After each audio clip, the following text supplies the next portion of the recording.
இந்த கதையாடலோட உயிர் நாடி இந்த உடுக்க.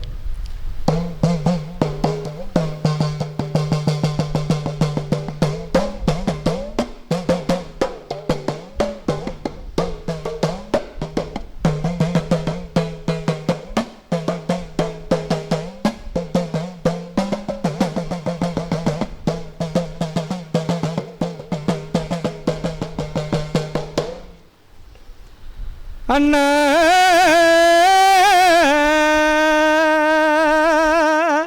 எங்கள் அண்ணன் 22 பேரும் அந்த வடவாங்குதிரை ஏறி இந்த முகம் புறப்பட்டாரே. அந்த வாலாசாரி ஏரியல்லோ அண்ணன் 2 பேரும் அல்ல புறப்பட்டாரா குதிரை மேல. அந்த பொன்னி பலநாடு புகழ் பெரிய கோநாடு ஆனாடு பொன்னாடு அழகு பண்ணி வளநாடு அந்த வளநாட்டு சீமையால எங்க பொன்னர் சங்க 2 பேரும் புறப்பட்ட நல்ல அம்மா வேலையில.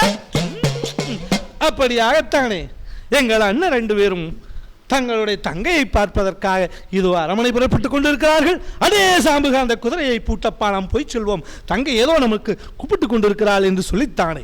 இந்த நேரத்திலே அண்ணன் இருவரும் புறப்பட்டார்கள். அந்த நல்ல வேலையிலே அம்மா வேலையிலே. இப்படியாக ஒவ்வொரு நாள் இரவும் இந்த உடுக்கையும் பாட்டுமாக ஒலித்து கொண்டே இருக்கும்.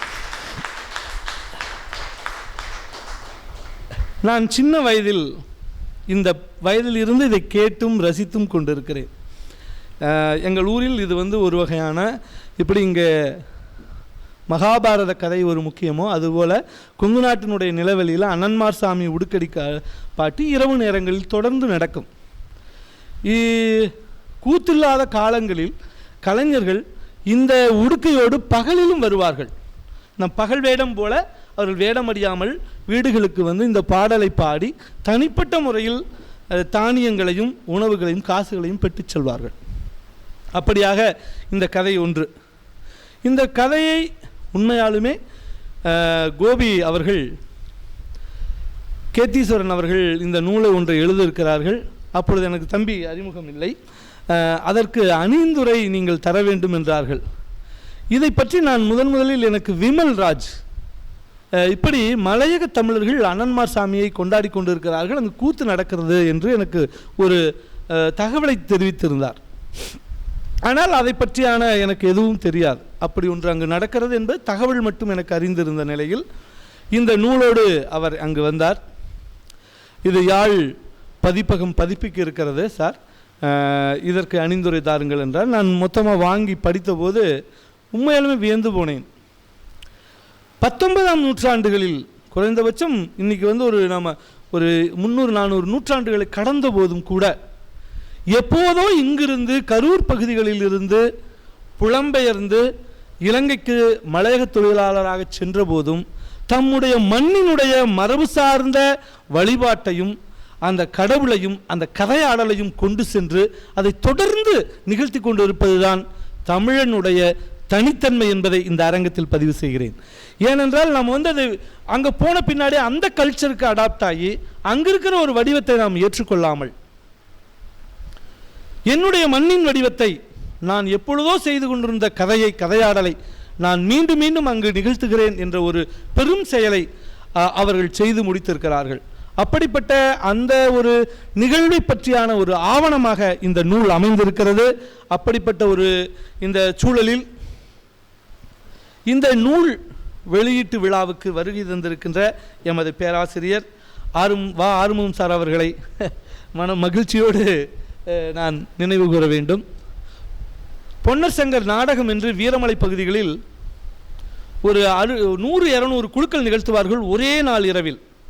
அதை கேத்தீஸும் போய் பார்த்துருப்பார். ஒரு நாள் 2 நாள் நிகழ்வில் வெடிய திரும்ப இங்கே ஒரு தியேட்டர் இருக்கும், இப்படி திரும்ப இங்கே ஒரு தியேட்டர் இருக்கும், இங்கே ஒரு தியேட்டர். ஆனால் எல்லா தியேட்டருக்கு முன்னாடியும் குறைஞ்ச 150 பார்வையாளர்கள் இருப்பார்கள். வெறும் அந்த மாதிரி நடக்காது, யாரோ இல்லாமையெல்லாம் அங்கே நடக்காது. அவ்வளோ மலைப்பிரதேசம். அந்த ஒரு மலைப்பிரதேசம் பார்த்தீங்கன்னா அது ஒரு கிரேக்கத்தை எனக்கு ஞாபகப்படுத்தும். டயனிசிஸ் கடவுளுக்காக ஒரு காலத்திலே வந்து கிரேக்க மலைத்தொடர்களில் நாம் வந்து ஒரு நாடகங்கள் நிகழ்த்தியாக சொல்லப்படுகிறது இல்லையா, அந்த ஒற்றை நடிகன். அதே போல் நமக்கும் ஒரு ஒற்றை நடிகன் இருந்தான், நாம் அவனை கொண்டாட மறந்துட்டோம். அவன் யார் தெரியுமா? சங்க காலத்தில் இருந்த வேலன். அவன்தான் நம்ம இந்தியாவினுடைய முதல் நடிகன். அது ஒரு தனி கதை. சரி, இப்போ பார்த்தீங்கன்னா அந்த மலைப்பிரதேசம் முழுக்க நடக்கும். அதை என்னோடு சேர்ந்து டாக்குமெண்ட்ரி பண்ணுவதற்காக நண்பர் வெங்கடேசனும் அது வந்திருக்கிறார், அவரும் பார்த்திருக்கிறார். அதே நாடகத்தை தான் சாரிடம் வந்து நான் எம்ஃபில் பட்டத்திற்காக நான் அதை ஆய்வு செய்தேன். அது ஒரு மிகச்சிறந்த ஆய்வு, அதையும் நூலாக கொண்டு வர வேண்டும். அதனால் அவருக்கு அந்த சாருக்கு அந்த கதை தெரியும். ஒவ்வொரு நாள் அது சில நேரங்களில் நாங்கள் மதுக்கடையிலும் கூட அதை நாங்கள் திருத்தியதுண்டு, படித்ததுண்டு. இது அது ஒரு நாடகக்காரருக்கே ஒரு கொண்டாட்டம் தான். அந்த வகையில் தம்பி அவர்கள் இந்த நாடகத்தை எடுத்துக்கொண்டு வந்தபோது நான் அங்கு பாட்டு இருக்கிறதா, கூத்து இருக்கிறதா என்று கேட்டபோது எல்லாமே இருக்கிறது என்று சொன்னார். அப்புறம் நான் அதை படித்தேன். இது வந்து ஒரு மிக முக்கியமான விஷயம் என்னவென்றால், ஒரு எளிமையான ஒரு கதை. இது வாழ்ந்த ஒரு மனிதர்களுடைய இரண்டு சமூகங்களுக்கு முறையான ஒரு வாழ்க்கை சிக்கல்களை பேசக்கூடியது ஒரு கதை. நிலம் தான் இதனுடைய இது, வளம் நிலம். அந்த விளைநிலத்தை நோக்கி ஒரு சமூகம் நகர்கிறது. ஒரு முல்லைக்குடி ஒரு இடத்துல வாழ்ந்துகிட்டு இருக்கிறது, அது விளைநிலத்தை நோக்கி நகர்கிறது. ஒரு மலைக்குடி, அந்த மலையிலே வாழக்கூடிய ஒரு வேட்டுவ சமூகத்தை சார்ந்தவர்கள் கீழ் நோக்கி விளைநிலத்தை நோக்கி நகர்கிறார்கள். இந்த இரண்டு நகர்களுக்குமான மிகச்சிறந்த ஒரு ஆவணமானது இந்த முக்கியமாக அதை பார்க்கணும். இது நம்முடைய சங்க காலத்திலிருந்து லிட்ரேச்சர் அடிப்படையிலேயே பார்க்கலாம். இவன் விளைநிலத்தை நோக்கி நகர்றான், அவன் அங்கெல்லாம் விட்டுட்டு முல்லை நிலத்தை நோக்கி கீழே வர்றான். திரும்பி வேணும்னா அவன் வந்தால் இந்த இடம் போயிருமேன்னு சொல்லி இவன் அவனை எதுக்குறான். இந்த நிலையில் தான் அந்த ஒரு தொடர்ந்து அதில் வந்து அவங்களுடைய சமூக சிக்கல்கள் அங்கே இருந்த அந்த கதையாடல்களாக அது நிற்கும். அதே போல் விடியும் நடக்கும். இது பெரிய காண்டி தவசு மரத்தில் இருக்கிறதுங்கிறது ஒரு புராணிக் கதை வந்து அதுக்குள்ளே இணையும். அது சிவபெருமானோடு அந்த கதை இணைக்கப்படும். பெருமாள் இந்த கதையில் ஒரு தனி மனிதனாக வருவார். அதனால் இதனால் மாயவர் என்று சொல்வார்கள் அவரை. அது மாயவன் சங்ககால பேரோடு அது முல்லையோடு தொடர்பு இருக்கும். மாயவன் வந்து அந்த கதையோடு ரொம்ப நிகழ்த்துவார். இன்னும் மாயவர் தான் சொல்லுவாங்க எங்கள் ஊரில். இப்படிப்பட்ட ஒரு பெரும் ஒரு கதையாடல்களை இன்று எடுத்துக்கொண்டு இது நூலாக வந்திருக்கிறது ஒன்று. ரெண்டாவது, அவர் எப்படி நூலை வடிவமைத்திருக்கிறார் என்றால் ரொம்ப அழகாக இருக்கும். நாட்டி சாஸ்திரா பேசியிருப்பார், தொல்காப்பியம் பேசுகிறார். அதுக்கு அடுத்து பார்த்தீங்கன்னா ஸ்டானிஸ்லாவ்ஸ்கியோட நாடக கோட்பாடுகளை பேசுகிறார். அதுக்கு அடுத்தது வந்து உளவியல் தத்துவங்களை பேசுகிறார். பிராய்டலோட உடல் மனம் அதையும் அதுக்குள்ளே கொண்டு வருகிறார். அப்பொழுது அந்த இந்த இதுக்குள்ளே இருக்கிற ஒரு சின்ன அவர் கேட்ட எனக்கு ஒன்றுமே புரியாது என்னென்னா, வகை பாகம் என்ன அப்படின்னு தான் நான் அதை தெரிஞ்சுக்காமல் இது எப்படி நான் எழுதிட்டேன் அப்படின்னா, சார் அது வந்து செய்தல் நடித்தல் அப்படின்னாரு. அப்புறம் நான் ரொம்ப அதுக்குள்ளே யோசிச்சு வகித்தல் அப்படிங்கிறதுனா நான் என்ன கேரக்டர் நான் வகிக்கிறேன். எனக்கு தெரிஞ்ச அந்த பாகம் அப்படின்னு சொல்கிறது நாட்டிய சாஸ்திராவினுடைய ஒரு சொல்லோ அப்படின்னு இன்னும் எனக்கு சந்தேகம் இருக்குது. காலையில் கூட அதை கேட்டேன். அவன் வந்து ரசாபாவ தியரி சொல்கிறா இல்லையா, பாவம்னா அந்த கேரக்டராக மாறுறது. அதைத்தான் நம்முடைய ஐயா, நம்முடைய அறிவு நம்பி சிவத்தம்பி ஐயா அவர்களெல்லாம் என்றவனா ஒரு மொழியாக்கம் பண்ணியிருக்கலாமோன்னு எனக்கு ஒரு சின்ன தோன்றுதல் வருகிறது.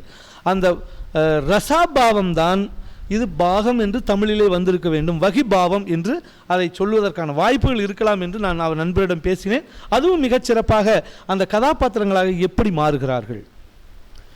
இப்போ இதில் பார்த்தீங்கன்னா இந்த நம்ம ஊரில் நடக்கிற என்னோட கூத்து எப்படி இருக்கும்னா, ஒரு நாள் 4 கலைஞர்கள் வந்து விடுவார்கள். ஒரே மாதிரியான ஒப்பனை இருக்கும். ஒருவர் பொன்னராக பேசுவார், ஒருத்தர் சங்கராக பேசுவார், ஒருத்தர் தங்காயாக பேசுவார், இன்னொருத்தர் மல்டி கேரக்டராகவும் பேசுவார். எல்லாரும் பேசிக்கொள்வார்கள். எப்பவாவது அந்த கதாபாத்திரத்தை இந்த பார்வையாளர்கள் பார்க்க விரும்பினால் இந்த நடிகர்கள், இந்த கூத்தர்கள் அப்படியே ஒதுங்கி கொண்டு அந்த கதையை சாமியாடலாக மாற்றுவார்கள். சாமியாடலாக மாற்றும் பொழுது அங்கே நீங்கள் பார்த்துக்கிட்டு இருக்கிற நீங்கள் மெல்ல அங்கேருந்து ஒரு பொண்ணரா அப்படியே கண்ணை முறுக்கிட்டு ரெடி ஆவார். அப்படியே அப்படியே அப்படியே இப்படி நின்னாருன்னா அவர்கிட்ட ஒரு கத்தி கையில் கொடுத்துருவார். அங்கேருந்து ஒரு பொன்னர் வந்து நிற்பார். இப்போ அவங்க 2 பேரும் ஆட ஆரம்பித்த பின்னாடி கூத்தை வந்து பார்வையாளர்களுடைய மனசுக்குள்ளே தாட்டி அங்கிருந்து பார்வையாளர்கள் கொண்டாந்து கூத்தை நாங்கள் நிறுத்திடுவாங்க. இவன் ஒரு கதை சொல்லியா வந்து அழகாக அதை கதை சொல்லிக்கிட்டு இருப்பான். இப்போ இவங்களை வந்து பேசுறதுக்கு இந்த முகம் தானே தங்காயும் புறப்பட்டாலே இந்த நேரம் வருகிறாளே தங்காயி வருகிறாளே இந்திரி அப்படின் போது அப்படியே அந்த பெண்கள் அப்படியே ஒரு தங்காய் வேடமிட்டா இந்த பார்த்துட்டு இருக்கிற ஒரு பொண்ணுக்கு அப்படியே தங்காய் 1 2 3 தங்காய் கூட வருவாங்க. அந்த இடத்துல தங்காய்கள் வந்து அங்கே ஆட ஆரம்பிச்சிருவாங்க. அப்போ என்ன பண்ணிடுவான்னா அதையெல்லாம் கேரக்டராக உங்களுக்கு எல்லாம் பேசி நிறுத்திட்டு அப்புறம் கொஞ்சம் நேரத்தில் சாமி கொடுத்து திருநீரை கொடுத்து சார் சொன்னது போல நம்பிக்கை தான் அவங்கள திருப்பி அதே இடத்துல பார்வையாளனை அமர்த்திட்டு திரும்பி கதையை கொண்டுட்டு போவான். இப்படி ஒவ்வொரு நாளும் பார்வையாளர்களை திரும்ப திரும்ப கதாபாத்திரங்களாக மாற்றி நடிகர்களாக மாற்றக்கூடிய ஒரு பெரும் கலை வடிவம் இந்த அண்ணன்மார் சுவாமி உடுக்கடி கூத்தில் இருக்கிறது. அதுவும் அங்கு இருக்கிறதாக தெளிவாக பதிவு செய்திருக்கிறார் இந்த நூலில். இன்றொன்று படுகளம் என்று சார் சொன்னது. இதிலும் படுகளம் என்பது ரொம்ப முக்கியமான சடங்காடல். அதை கைத்தி அவங்களும் போய் பார்த்துருக்காங்க, நான் அனுப்புனேன். இன்னொன்று நல்ல ஒரு இப்போ நீங்கள் எல்லோரும் கூட பார்த்து மாசி மாதம் சித்ரா பவனி முடிஞ்சதையுமே அந்த வீரப்பூரில் அந்த திருவிழா தொடங்கும். நான் ஒரு 10-11 வருஷம் போயிருக்கேன். ஒரு 80-90 அண்ணன்மார் சாமி கோயிலுக்கு ட்ராவல் பண்ணியிருக்கேன். அந்த கூத்துக்காரர்களோடு நான் போய் நான் இந்த பிஹெச்டிக்கு போகிற காலத்தில் நானும் சட்டைகளை நீக்கிவிட்டு இது மாதிரி உடுக்கையை கையில் வைத்து கொண்டு அங்கு நான் அமர்ந்து விடுவேன். ஏனென்றால் அது சில கோயில்களில் பயங்கர ரிச்சுவலாக இருக்கும். ஒரு ஏன் இவன் யார் இருந்தாலும் யார் அப்படின்னு நீ என்ன ஃபோட்டோலாம் எடுத்துகிட்டு இருக்கப்போ அப்படின்றாங்க படாருன்னு. அப்போ நாம் அடுத்த நாள் போக முடியாது. கூத்துக்காரர்களுடைய வருமானம் போயிடும். கூத்துக்காரர்கள் எனக்காக பரிந்துரைக்க முடியாது. நான் என்ன பண்ணேன்னா கூத்துக்காரனாக மாறிக்கொள்வேன். அவர்களோடு நான் முதல் நாளே போய் நண்பர்களாக அவர்களோடு பேசி நான் வந்து போய் அங்கே அதே மாதிரி வேட்டியெல்லாம் கட்டிக்கிட்டு அங்கே போய் உட்காந்துக்குவேன். அப்ரெண்டிஸ் கூத்துக்காரன் இதை எடுத்துக்கிட்டு வந்து கொடுக்குறதா, இவங்களுக்கு தண்ணி கொடுக்குறது பாடும்போது இந்த உடுக்கை எடுத்துக்கிட்டு வர்றது. அப்போ என்னை வந்து அவங்க கேட்டால் அந்த பையன் பழகிட்டு இருக்கானுங்க. ஏனுங்க அவங்க நம்ம வேண்டானுங்க வந்துட்டு கூத்து பழகிட்டு இருக்கானுங்க அப்படிம்பாங்க. நான் பழகிட்டு அடுத்த வருஷம் நான் பாடுவேனுங்க அப்படின்னு அவகிட்டும் பேசுவேன். அந்த கூத்துக்காரர் அந்த ஊரில் கூத்து வச்சுருக்காங்களே அவகிட்ட பேசிக்கிறது. இப்படியாக அந்த கூத்து நடக்கிற காலகட்டத்திலைங்க நானும் அதுக்குள்ளே அவங்களோட ட்ராவல் பண்ணியிருக்கேன். அப்போது அந்த இவர் தம்பி சொல்கிற அத்தனையும் நான் அங்கும் பார்க்கலாம். விரதம் என்பது ரொம்ப முக்கியமான ஒன்றாக இருக்கிறது. கூத்துக்காரங்க அந்த அன்றைக்கெல்லாம் வந்து இது சாப்பிட மாட்டாங்க. அந்த 16 நாள் பாட்டு வச்சுட்டா சாப்பிட மாட்டாங்க பெரும்பான்மை. அது வந்து அவங்க உடல் ஆரோக்கியத்துக்கும் ஏற்றதாக நான் நினைக்கிறேன். மது சாப்பிட மாட்டாங்க, நான்வெஜ் எடுத்துக்க மாட்டாங்க. வீட்டுக்கெல்லாம் போவாங்க, அவங்க வீட்டுக்கெல்லாம் போவாங்க. ஆனால் ரொம்பவும் அண்ணன்மார் மீது ஒரு பக்தி கொண்டவர்களாக அவர்கள் இருப்பார்கள். உணவு வந்து பெரும்பான்மை இரவு உணவு அந்த எந்த ஊரில் கூத்து நடக்குதோ அந்த ஊர்லேருந்தே கொடுத்துருவாங்க. நல்லா இருக்குது சாப்பாடு, சூப்பராக இருக்குது. அது பாட்டுக்கார தினம் ஒரு வீட்டில் பாட்டுக்காரனுக்கு உணவு இருக்கும். வகை வகையான உணவுகளை நாம் பார்க்கலாம். அதில் வந்து பாட்டுக்காரர்களே சில நாளில் உணவுகளை தேடி பிரமாதப்படுத்திக் கொள்வார்கள். இன்று பொன்னர் செங்கர் பிறக்கப் போகிறார், கட்டிச்சோத்து விருந்து நடக்கிறது, அதாவது இந்த வளைகாப்பு. அதனால் வீட்டுக்கு ஒரு சாப்பாடு என்று சொல்லி சாப்பாடுகளை கொண்டு வரும்படி கேட்டுக்கொள்கிறோன்னு முதல் நாளே சொல்லிடுவாங்க. வகை வகையாக சாப்பாடு வந்துடும். எப்படி அப்படி சூப்பராக பல வீட்டிலேருந்து டப்பா குண்டாவாக இருக்கும். இன்றைக்கி வந்து வீட்டில் வந்து அண்ணன்மார் சாமி கல்யாணம் நடக்குது அப்படின்னு சொல்லிட்டு அன்றைக்கி ஒரு மொய் விருந்து போடுவாங்க. இது காசு பண்ணுவதிலும் அவர்கள் ரொம்ப இதாக இருப்பாங்க. இப்போ 2வது ஒரு பாட்டெல்லாம் பாடுவாங்க. நீங்கள் வந்து இன்றைக்கி இதை பாராட்டி எனக்கு காசு கொடுத்தீங்கன்னா அது அந்த பாடல்கள்லாம் இருக்கும். பாடி முடித்து கடைசியாக அதையும் சொல்லிடுவாங்க.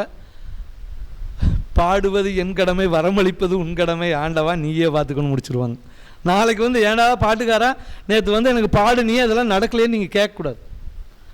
பாடுவது என் கடமை, வரங்களிப்பது உன் கடமை, அப்பா நீயே பார்த்துக்கணும் முடிச்சிருவாங்க.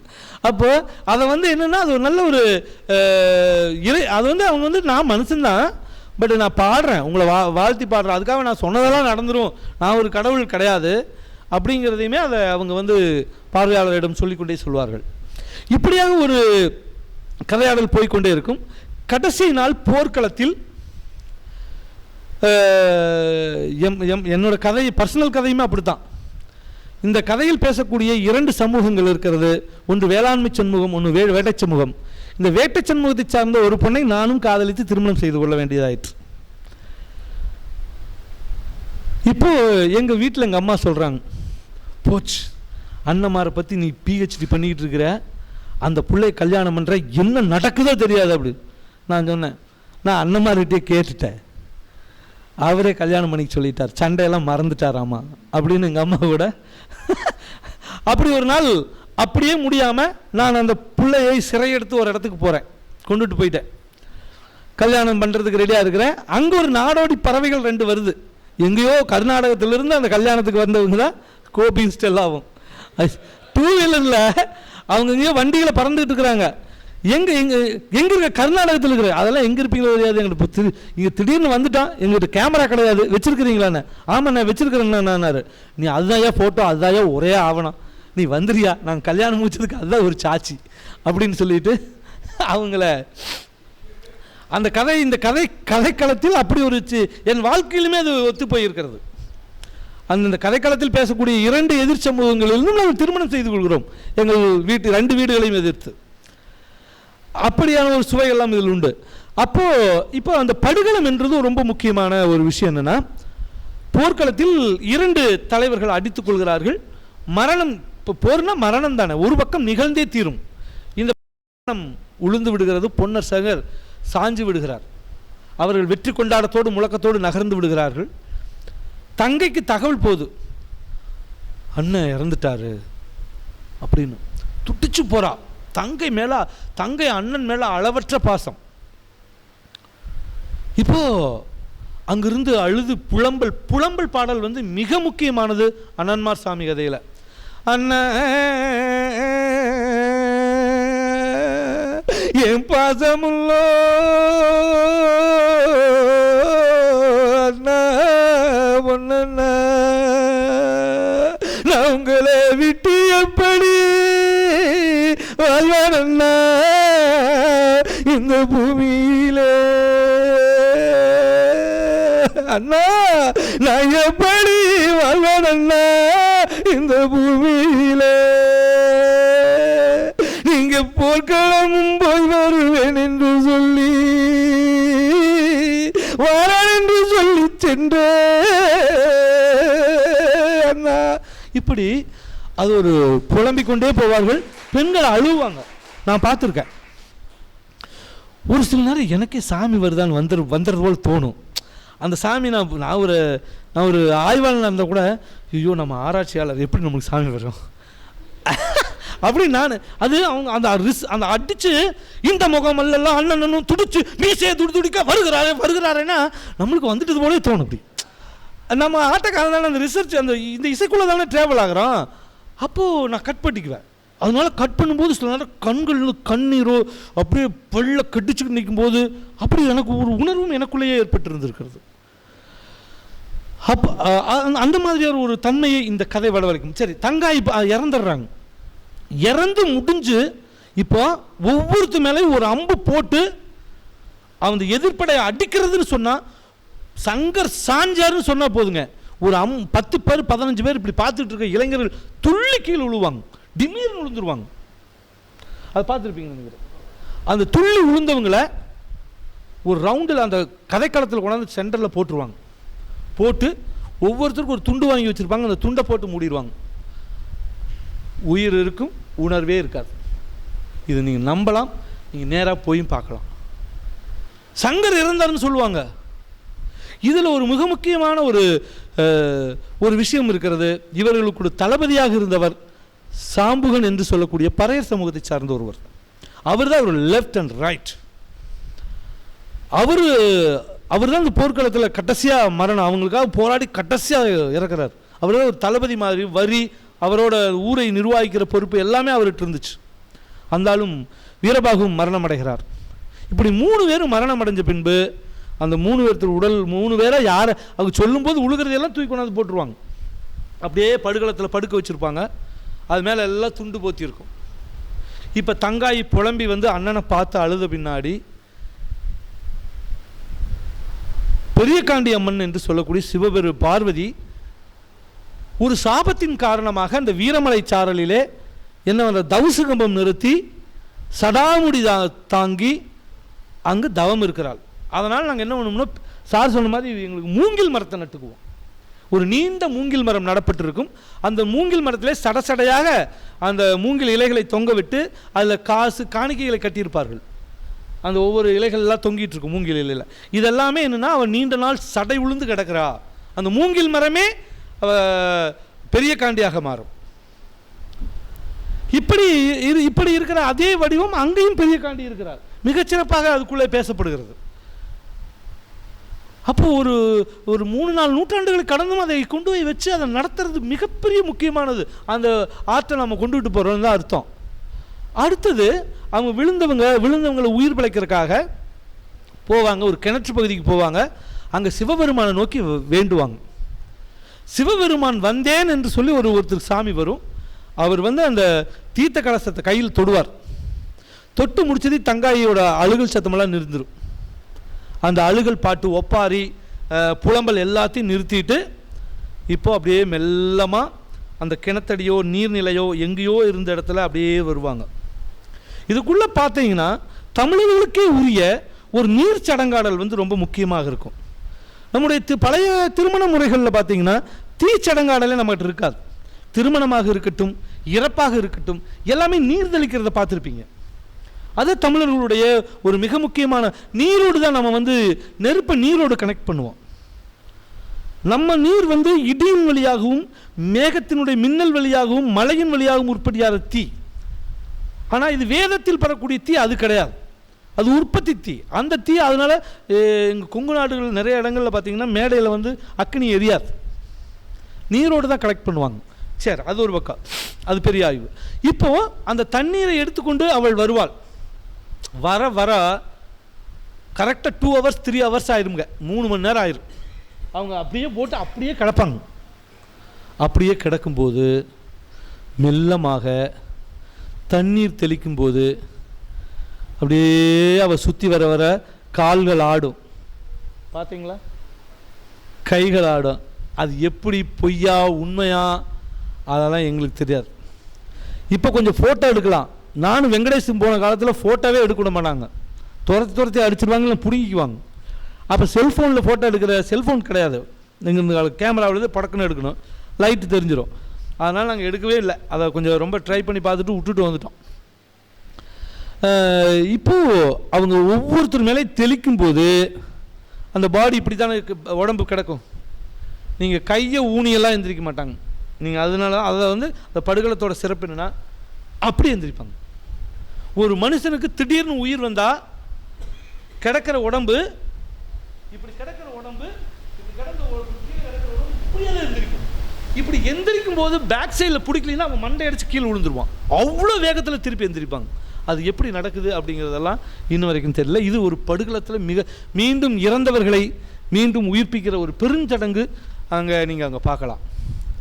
ஆனால் திரும்பவும் அந்த கதையாடல் எப்படி முடியும்னா, மாண்டவர்கள் மீண்டால் பூலோகம் தாங்காதம்மா, அது சத்தியத்திற்கும் தர்மத்திற்கும் உகந்ததும் அல்ல என்று சொல்லி நாங்கள் இருவரும் இதோ பெரிய காண்டியோடவே நாங்கள் சிவலோகம் புறப்படுகிறோம்.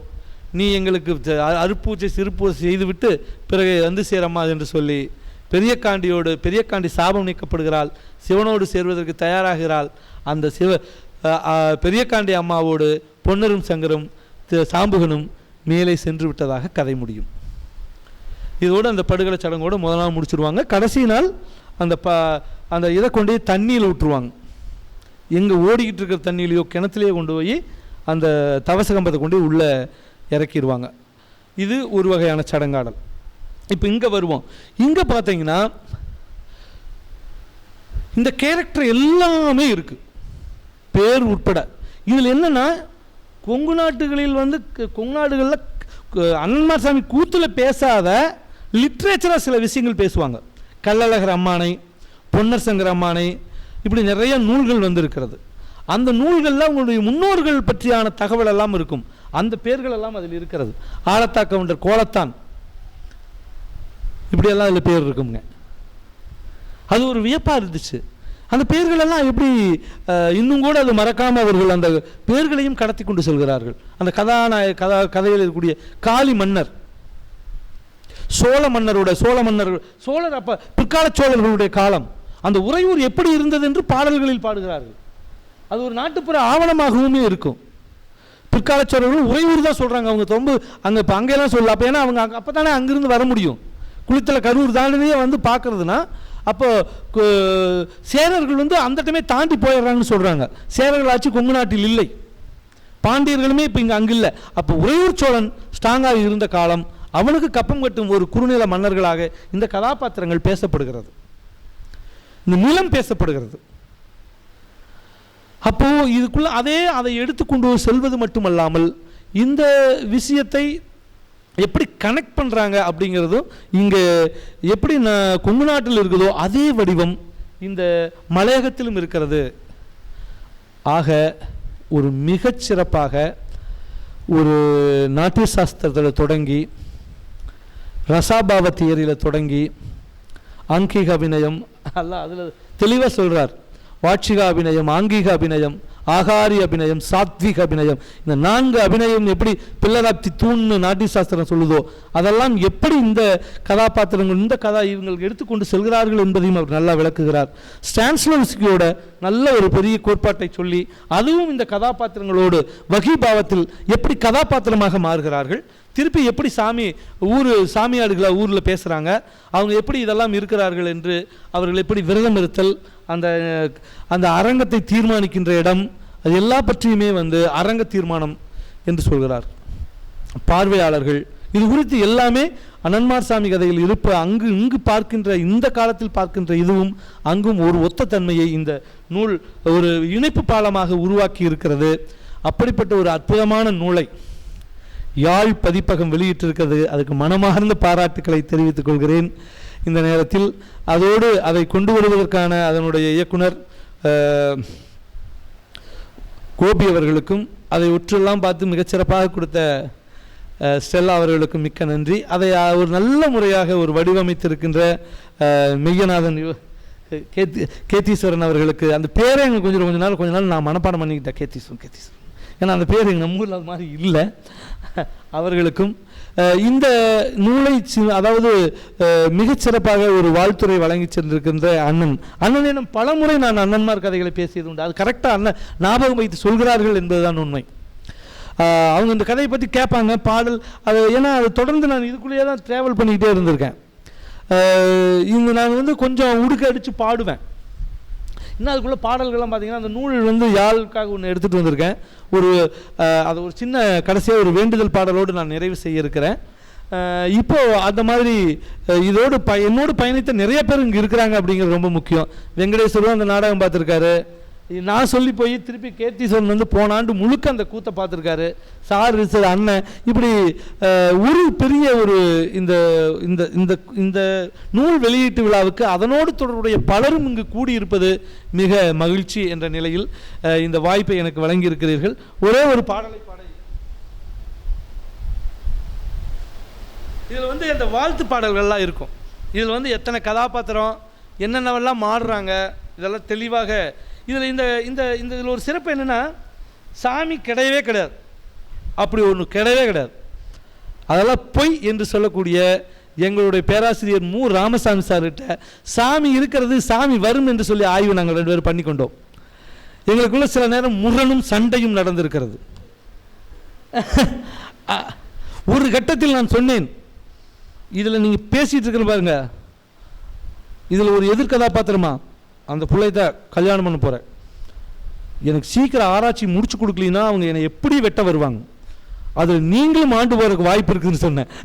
ஐயோ அப்படின்னாரு. அதனால சீக்கிரமாக ஆராய்ச்சி முடிச்சு கொடுத்துருங்க, நான் எங்காச்சும் போயிடுவேன், நீங்கள் தப்பிச்சுக்கலாம் அப்படின்னு. அதே மாதிரி இந்த நூலுக்கு இன்னொரு சிறப்பும் இருக்கிறது. இந்த அண்ணன்மார் கதையோடு இதனுடைய வைவாவுக்கு வந்தவர் பேராசிரியர் நம்ம ஆர்வம் சார் தான். என்னுடைய முனைவர் பட்டத்தை எனக்கு வழங்கலாம் என்று சொன்னதும் அவர்தான். இது நிறைய இந்த முயலுமே ஏதோ ஒரு வகையில் கோபியை கனெக்ட் பண்ணியிருக்கார், ஒரு பெரிய கனெக்டை உருவாக்கியிருக்கிறார். அந்த வகையிலும் நல்ல ஒரு நூலை எழுத்தும் அப்படித்தான். கேதீஸ்வரனுடைய இது ஒன்றும் அந்த இலங்கை தன்மையாக இருக்கிறது அப்படின்னா இல்லை, ஒரு அழகாக ஒரு ஸ்டாண்டர்டான ஒரு தமிழில் இந்த மண்ணிலும் எல்லாரும் படிக்கிற அளவுக்கான ஒரு நல்ல ஒரு வாசிப்பு தன்மை உள்ள ஒரு நூலை உருவாக்கியிருக்கார். அதற்காக அவர் மீண்டும் அவரை பாராட்ட வேண்டும் என்று சொல்லி நான் இதை நிறைவு செய்கிறேன். அந்த பாட்டில் அவங்க இப்போ வாழ்த்து பாடுவாங்க. அந்த சாமி எப்படி வரும்னா, கண்ணு சிவக்கிளையோ கருங்கோபமாவிலையோ மீச துடிக்கிலையோ முன் வீரமாகலையோ தூக்கி எரியலையோ துள்ளி குதிக்கலையோ இன்னும் என்ன தாமசமோ எழுந்து வாங்கன்னு அடிப்பாங்க.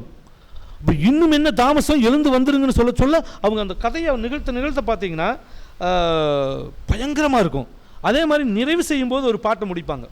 கூப்பிட்ட தெய்வமெல்லாம் கோயில் போய் சேர வேணும், அழைத்த தெய்வமெல்லாம் ஆலயம் போய் சேர வேணும், ஆட்டக்களத்தில் நின்ற தெய்வமெல்லாம் அருள் கொண்டு மக்களை காக்க வேணும் அப்படின்னு சொல்லுவாங்க. அப்படி சொல்லிட்டு மனசிலே நின்ற கதையை மன்றத்திலே இறக்கி வச்சு காராளசாமி கதையை களத்தில் ஆடி முடித்து நாளைய பாரதத்தை நடமுடனே நாங்கள் ஒரு நல்லருள் புரிய வேணும் சாமி என்ன அண்ணா வெறியண்ணா சின்னண்ணா அங்காயி அப்படின்னு முடிப்பாங்க. இது எல்லாமே ஒரு ரிச்சுவல்ட்டிக்காக மாற ஆரம்பிக்குங்க. இது நிறைய இதுக்குள்ளே ரிச்சுவல்ஸ் பார்த்திங்கன்னா நிறையா அவங்க கர்ப்பமாயிருவா தாமரை நாச்சி, இந்த 2 பேர் குழந்தை நடக்கும். கட்டிச்சோத்து விருந்து நடக்கும்போது பார்த்தீங்கன்னா ரொம்ப பிரமாதமாக நம்ம என்ன சொல் வளைகாப்பு தானே, இங்கே வளைகாப்பு எங்கள் ஊரில் கட்டிச்சோத்து விருந்து மாதிரி வளைகாப்பு நடக்கும்போது அதே மாதிரி ஒரு கூத்தர்களுக்கு பெண் வேடம் போட்ட கூத்தனுக்கு வளைகாப்பு போட்டு ஊர் பெண்கள் இடலாம். அந்த அன்றைக்கி கூத்துக்காரங்க ஒரு பெரிய வசூலை பார்த்துருவாங்க. இப்போ அந்த பெண்ணு கூத்து வேஷம் போட்டு வளைகாப்பு முடிஞ்சது எல்லாம் கும்பிட போவாங்கல்ல, கும்பிட போனால் காசு கொடுக்கணுமில்ல. அப்போ பார்த்தீங்கன்னா அந்த அன்றைக்கி எப்படி ஒரு 2000 ரூபா இல்லைன்னா இதுலேயே சொல்லுவாங்க, ஏன்னா இன்னும் நிறைய பேர் இன்னும் வளைகாப்புன்னு இன்னுமே காசு தரமாட்டேங்கிறீங்க, அது சுருக்கு போய் திறங்கல அப்படின்பாங்க. அப்போ வேறு வழி இல்லாமல் அடா அங்கே வேறு ஆத்தா வேறு காசு கொடுக்குறதுக்கு என்னமா பார்க்குது, போய் ஆத்தால ஒரு காசு கும்பிட்டுவா அப்படின்னு போய் வேணும்னா அந்த ஆத்தால கும்பிட்டு ஆத்தா வேறு வழியே இல்லாமல் காசு கொடுக்கு. இப்படி ஒரு வகையான பார்வையாளனோடு ஒரு நல்ல உறவாடல் அங்கு நிகழும். அந்த வகையில் இது ரொம்ப சிறப்பாக இருக்கும் என்று சொல்லி இந்த புக்கு காவியா வெளியிட்டிருக்காங்க. இது நான் லைப்ரரிக்காக எடுத்துகிட்டு வந்தேன், யாழ் லைப்ரரிக்காக. அந்த சொல்லி இந்த வாய்ப்பை எனக்கு அளித்த யாழ் நிறுவனத்திற்கும் கோபிக்கும் இந்த நூலை சிறப்பாக எழுதியிருக்கிற ஆசிரியருக்கும் நன்றி சொல்லி நான் விடைபெறுகிறேன். காலம் கூடுதலாக எடுத்துக்கொண்டாலும் கூட நான் சொல்ல வேண்டும் என்ற சில விஷயங்களை சொன்னேன். இதெல்லாமே இந்த கூத்தோட ஒரு சம்பந்தமுடையது என்று சொல்லி விடைபெறுகிறேன். நன்றி, வணக்கம்.